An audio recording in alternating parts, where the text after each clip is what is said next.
Hi there, everyone, and thanks for being with us on KXAN Live. Will Dupree coming to you from the KXAN Live studio. We're going to go to a news conference happening right now from the Austin City Manager, Spencer Cronk, as well as Austin Energy about the latest efforts to restore power fully to our community. More than 20,000 customers still have no lights at this time. Let's listen in. With many partners to ensure that we are providing all the resources that this community needs so we can have an all-hands-on-deck effort. This has been a collaborative work with our partners across the region, and Craig's going to speak to that in a few minutes. But first, I'll hand it over to Jackie Sargent. Thank you, Spencer. Thank you, everyone, for coming out. I'm Austin Energy General Manager Jackie Sargent. We continue to work around the clock to restore power after the hurricane-level devastation from the historic ice storm, which led to both local and state disaster declarations. We are currently focused on the 4% of our customers who still remain without power. We are working diligently around the clock to restore your service. We have not forgotten about you, and we will continue to work until everyone's lights are back on. More than 96% of our customers now have power. From around the time that I spoke with you yesterday, we've restored power to about 19,000 more customers, and we have completed nearly 333,000 restorations since the beginning of this historic ice storm. Currently, there are about 1,100 outages affecting approximately 21,000 customers. For those of you who are still without power, I am sorry for how long this is taking. I wish that I could give you a specific estimate for your specific outage. We know it's hard for you to plan without that information. Unfortunately, the complexity and severity of the ice storm damage for each individual outage just hasn't allowed us to give a more granular estimate for restoration. To give customers something to plan, I tasked the team with determining a general time frame for restoring the majority of remaining outages. The estimate includes the following factors: rate of restoration since the start of the storm, number of workers involved in the restoration process, a more complete assessment of the damage, and anticipated rainy and windy weather that has been forecasted. We now have a goal of Sunday, February 12th to complete restorations for those ready to receive power, but impending rain, wind, and thunderstorms this week could further complicate our efforts. We continue to restore customers each day, and many customers will be restored well before Sunday. You and the community can help us meet our goal by not interfering with our crews' ability to access work sites. If our crews feel unsafe and must leave due to threatening environment, that will slow our restoration efforts. We will assess this goal and provide an update midweek. This goal could not be realistic without the help we are receiving from mutual aid crews. So we wanted to come here to the staging grounds to show the massive coordination efforts that are underway. With me today is Craig Brooks, one of our field operations directors, who is overseeing mutual aid restoration support. I'll now turn it over to Craig to talk about these coordination efforts to bring mutual aid to our help. Thanks. Thank you, Jackie. Like Jackie mentioned, I'm Craig Brooks, Director of Field Operations. I also manage this mutual aid staging site. First off, I want to start off by thanking the customers. Being in the field, spending some time with our customers out in the field, we've got lots of good reports from the customers, a lot of thanks. Thank you for that. It really does uplift our crews, and we're thankful for all the gratitude that we've received in this trying time. TxDOT. I want to thank TxDOT for allowing us to use this facility, HEB for their support, Sun Coast for providing fuel, the Austin Energy teams that have been helping us provide support through all this restoration. A couple of challenges that we've been facing in the field. Trees. Lots of trees. Of course, this was an act of nature. So I do continue to ask you all to provide us a little bit of grace. We're doing our best to get out here, trim trees, maintain your property as best we can. We have to get these trees out of here to get your lines up. It takes a little bit of time. And again, I'm sorry to the people that have spent a considerable amount of time without service. So now I'm speaking to the 4% that are still out. We're coming. Jackie mentioned that the weather is going to get bad. The weather will get bad, but we'll be out working. We'll continue to work long hours. These guys are working 16-hour days They're a long way from home. Some of these guys have come as far as Louisiana, Alabama. We have a lot of Texas crews in here, and everybody's here to help. We're in the business of getting the lights on. That's what linemen do, and I take my hats off to these guys that left their families safe and sound to come in here in the city of Austin. So again, 405 mutual aid employees have traveled here from all over the area to help us out. These guys, they're out in the field right now. You see trucks everywhere. But again, they're out. Give them, continue to uplift them, continue to just get out of the way so they can go to work. One thing that we have faced as far as a challenge is some irate customers. We understand that you're upset. These guys came to help, and they're not here to,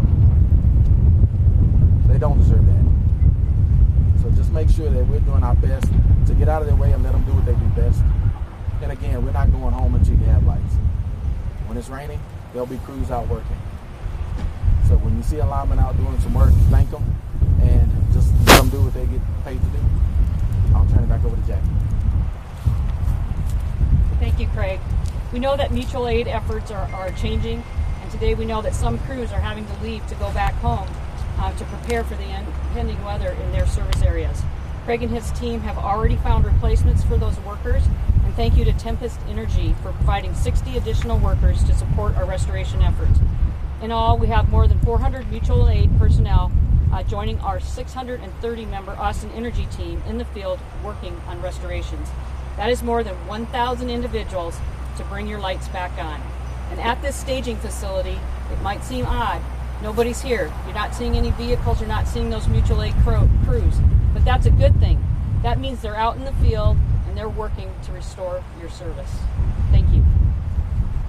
We'll take questions now one at a time, please. Can you address more about crews getting threats from people? Is it anything beyond verbal, or is it just verbal, or what's going on there? Some verbal. Some people are protecting their property. We even have, of course, we're working 24 hours a day. So as our crews are out working, sometimes we may surprise a customer, and they may come out and address our crews. So that's what's happening with some of these incidents with the customers. Have you had to leave any sites because of this so far? No, we have not, but we will. If our crews, the safety of our crews is the most important thing that we have. We will not put them in harm's way. Our internal crews, especially not the guys that are coming in to help from other places. My number one priority is making sure these guys get home the way they showed up here. So at this point, these threats have not inhibited y'all's repair efforts? We have one where we had to contact Austin Police Department, but that's the only report we have so far. The 4% without power, are there certain common issues across the board there? Were those the lower priority? Just curious why that's the 4% remains. Every customer is our priority. Trees. We have so many customers without power, and we have a certain amount of crews to help restore. And we're just trying to be as efficient as we can and systematically work down through those outages. What's making the fixes that still need to be done more challenging? I know the trees, but any other factors coming up? These are the small customer outages. A lot of those, a lot of trees, a lot of wire down. Some of them are access issues. So little things like that. It's random things that just slow down restorations, and it's typical for this type of event. I know Austin Energy also mentioned once the power does get on in some of these areas, there are going to be some customers that have to fix things on their own property. Could you talk about that, what the next step for them is? You still have to wait till that power comes back on before I assume you can figure that stuff out. Well, a lot of the customers that have damage to their facilities, they'll have to enlist a local electrician to make repairs to their facilities, and then we'll disconnect it and come back later when they're ready and we'll hook up their power. Is the 4% located in a specific area, or is it spread? It is spread out across our territory. When we talk about the wind and rain that's going to be coming out later this week, how much is that going to inhibit your work? Are we talking even if it's a light drizzle, we could see delays, or is it more just as long as there's not severe weather? Well, anytime that we have inclement weather, it slows down the restoration. We have to think about driving in the city, and it's just not our guys out there on the highway. We're against the traffic, and everybody knows how bad the traffic is in Austin. And just the work that we do, making sure that everything is grounded, it's safe for our guys to complete this work. got a question for you, Jackie. I believe this would the critical medical list.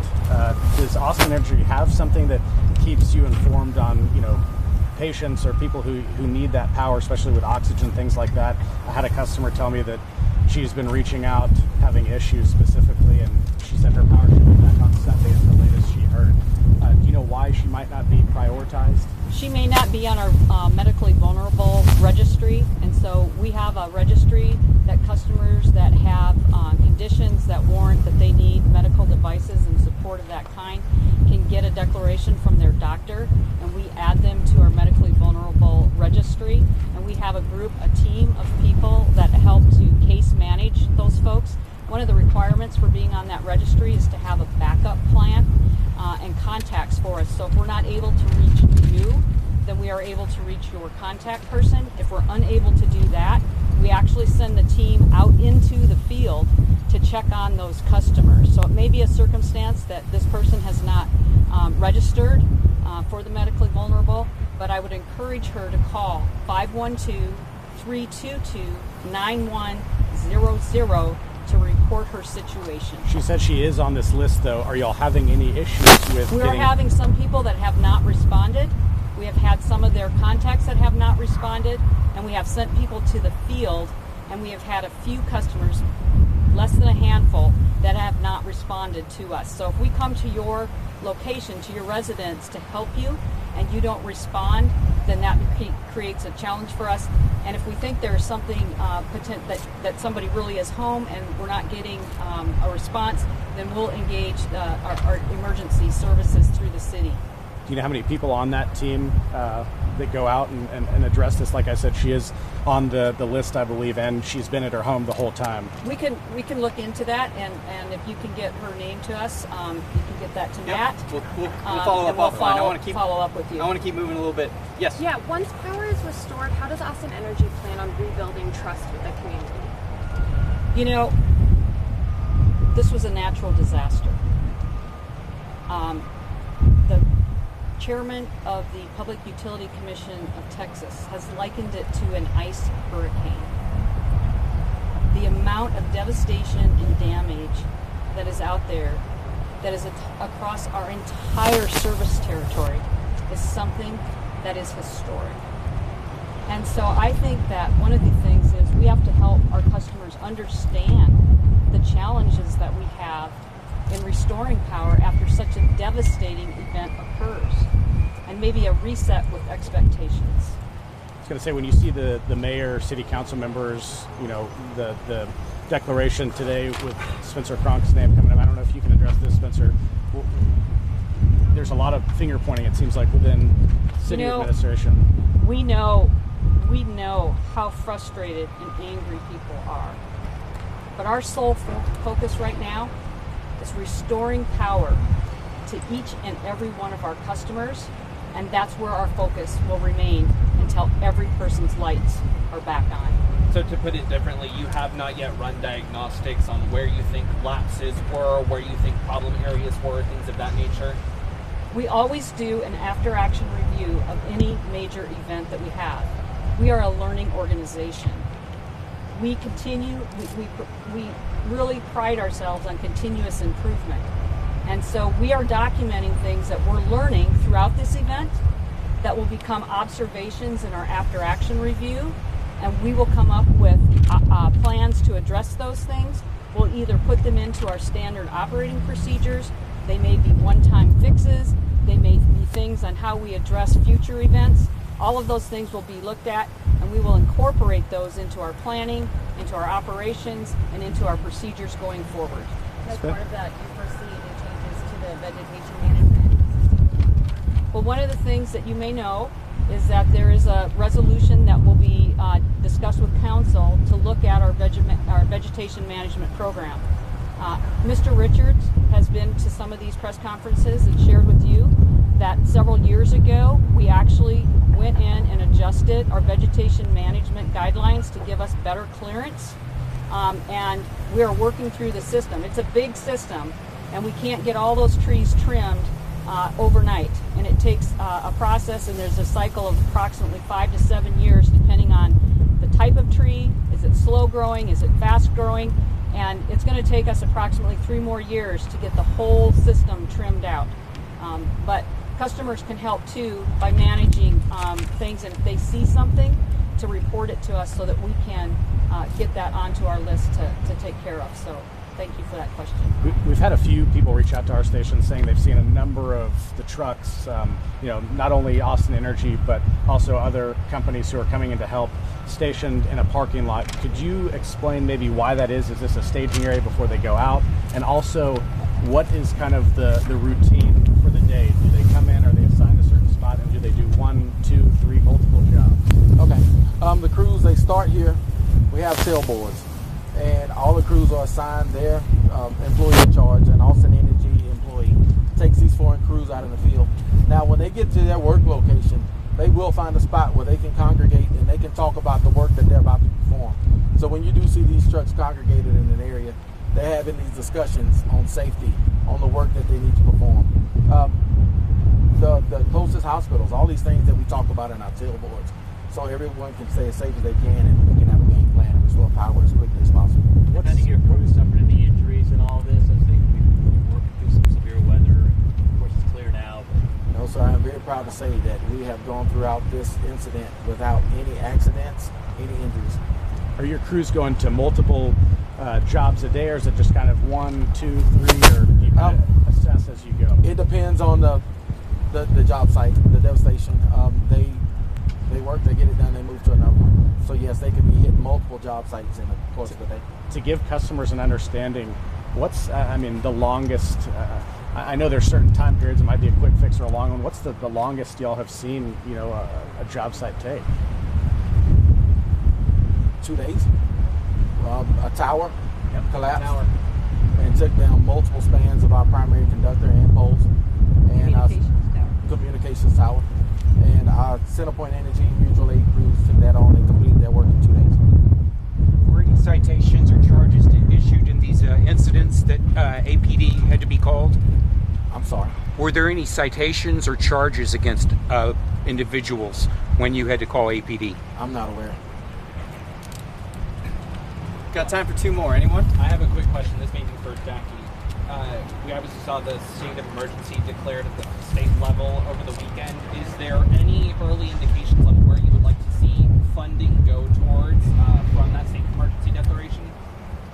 Well, one of the things we would like to see some funding go to assisting our customers. We know that, and if you've driven around the community, that customers' houses have been impacted. Depending on what their insurance is, there may be additional needs that they have. They may need support with covering their deductible. And their automobiles, some people's automobiles, and maybe if they only had liability insurance, that might be the only car that they have, and if a tree came down on that and destroyed it in this event. Different things like that could be outreach, and just the repairs that are going to need to be done on their end. From our perspective, one of the benefits of that declaration is that all of this mutual support that we're bringing in will qualify for FEMA reimbursement, and so these additional costs that we're incurring will not have to be borne by our customers. Last one. We're now being told that Sunday is going to be expected power restoration date for nearly all customers.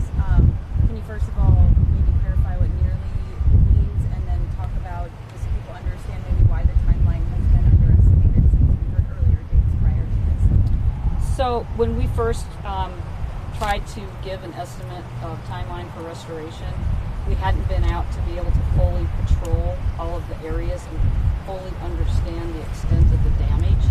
And so with our experience from past storms, typically you would have a circuit that would be down, and you would be able to go out, get that circuit restored, and that would restore a much larger group of customers than what we saw this time, because in this event there were multiple impacts to circuits. So it wasn't just go out and remove this impediment.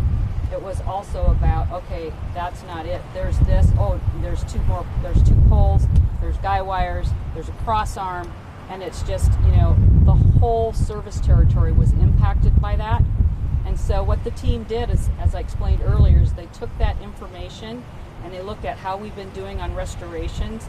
They looked at the amount of resources, people, and things that we have available, and they put that together to come up with that estimate. Now, you know, because I've been reporting every day how many customers that we've restored, and it was about 19,000 since we met around when we met yesterday. And we'll continue. We'll continue around the clock. We'll continue to add those restorations, and we'll continue to see those numbers of customers with power go up and those without go down. And customers will see this happen. It's not that the remaining customers aren't going to be restored until Sunday. There may be a few, because there's a lot of work to get done until we get to that point. And they also took into account the potential impact based on the weather forecast for Tuesday and Wednesday, the weather that's coming in. So depending on how significant that is, the real concern there is the trees are compromised. The trees are compromised. We had drought going into this, and we had all that ice, and that's a lot of weight. For those of you that saw that structure yesterday where we were out on site, and how complicated that restoration was, if we get high winds, if we get more moisture in the ground, and then we get high enough winds or wind gusts, we could potentially, people's trees could come over and cause more outages and more work for repair. So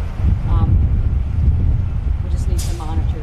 Just a quick follow-up with taking into account the frustration of the people. Just want to again reiterate Jackie's statement on our sole focus is on this response to this historic winter event, and we will not rest until we have every single one of our customers with power again.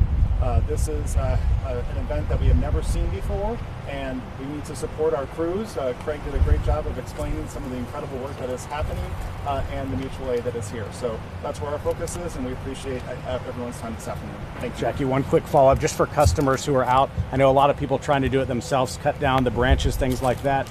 Could you tell them, could that impact these restoration process here if they trim something bad or do it themselves instead of getting a professional team out there?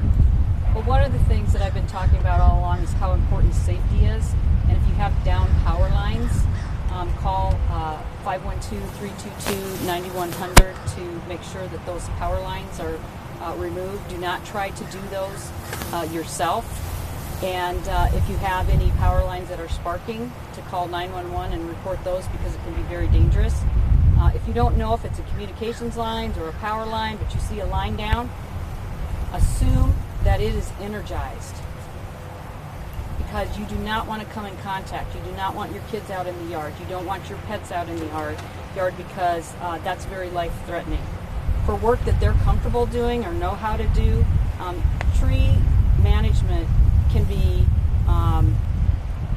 difficult and challenging, and if you don't know how to cut or where to cut, you could accidentally cut a branch in the wrong place and it could come down on top of you. But if you have debris and you don't have down power lines, you can have access, and you can pull that debris to the front so that it can be picked up by brush pickup. That would be helpful, because a lot of these remaining outages are in backyards, and you have to walk through. There's gates, and you have to get through there, and then you have to walk on all of these down tree limbs. And so if there's any assistance there, that would increase the ability for the crews to get back there and restore power more quickly. Thanks very much, everybody. I'll be happy to speak on some context, and if you have any further questions, okay?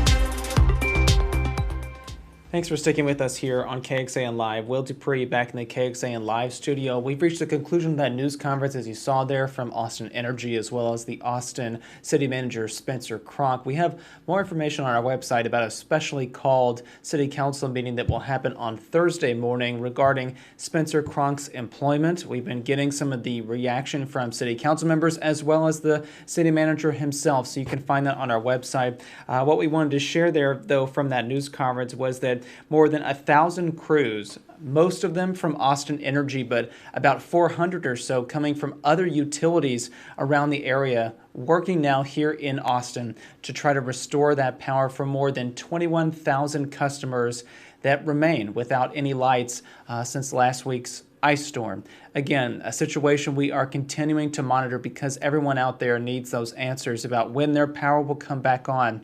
Austin Energy was sharing there, though, that there are some complicating factors affecting some of the restoration effort, particularly the amount of damage to some of these infrastructure that's out there. They're also monitoring some of the severe weather that's anticipated, not just tomorrow, but also Wednesday, so that could slow things down. That is why here in Austin, Austin Energy is putting out this date of February 12th as their tentative deadline to restore power to every one of its customers.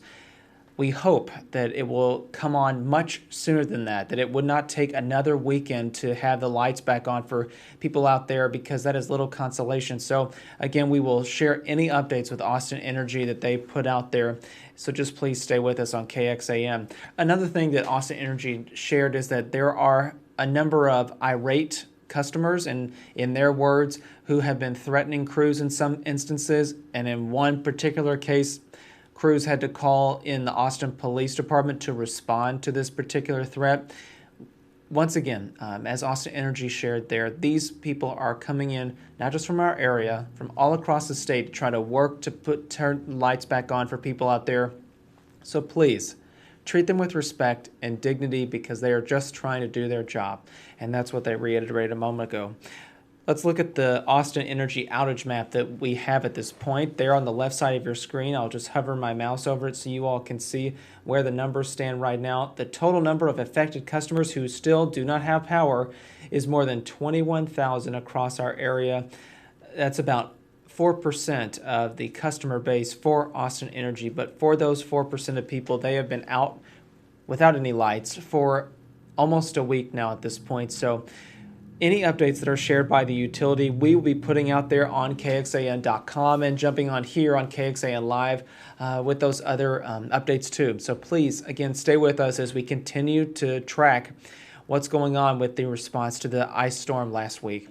Thank you all again for watching here on KXAN Live. I'm Will Dupree in the KXAN Live studio. We will see you back here at another time, everyone. Please stay safe and healthy out there. Take care.